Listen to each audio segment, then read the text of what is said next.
opportunity like this. What was that moment like when you got that phone call? I mean, really, first things first, I want to thank my manager, my trainer, my promoter, Sancho Zekowicz, and his beautiful wife, and Kovacs as well, because if it wasn't for them, I wouldn't be here. So first things first, I want to thank them, my coach as well, Joel Diaz. But other than that, I mean, it was just a normal conversation with my manager. He had called me, and I had just finished buying some food. A normal call. Normal call, and then we were talking about something else, and then he told me, hey, would you like to fight Inoue? I said, yeah, it's a fight that I've been telling you about it. And then he said, okay, May 4th. And I was like, oh, like, are you serious? He's like, yeah. So I was like, yeah, of course. So then we took the fight. And how long of training camp? What was that when you got that phone call? I got that phone call maybe like a week after my fight. So I was already back in. Shout out to Pro Box. You know what I mean? That's sure, that platform has been good. Putting me on, and I'm thankful for them, because if it wasn't for them, I wouldn't have so much. And I know that you're a fight fan. You watch boxing even when you're not fighting, not only studying your opponent, but the guys around your weight class and boxing from years past. For you to have the opportunity to fight on this weekend, right, to represent where you're from, to get another shot at fighting for a world title, is this a dream come true for you?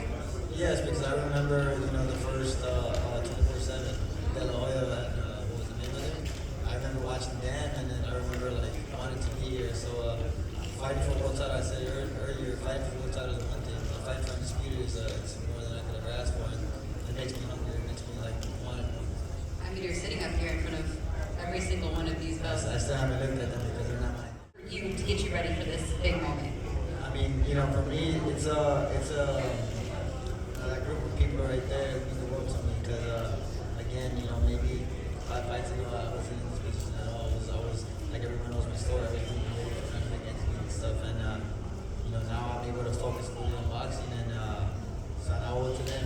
You know what I mean? I owe it to that group of people right there, and I was just finishing the mission. I lost an uncle on the way to this journey. I lost a trainer as well, and now I'm 2 days away from accomplishing my dream, accomplishing the mission. So that's my plan.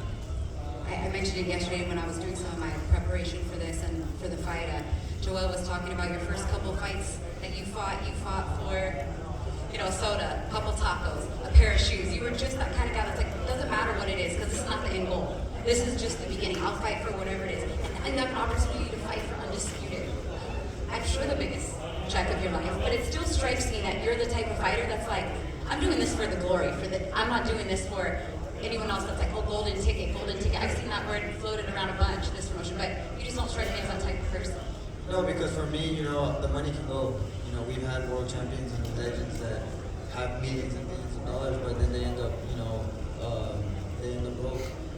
But those titles right there, no one will ever be able to take that away from me. Even 100 years from now, they'll remember my name because I was one of the undisputed world champions. So, that ultimately that's my goal.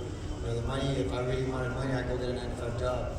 I've said this before, I can go get a 9-to-5 job, it's not the same, but instead of getting my head hit and stuff like that, I could just go to 9-to-5, but that's what it's about right there, and that's what I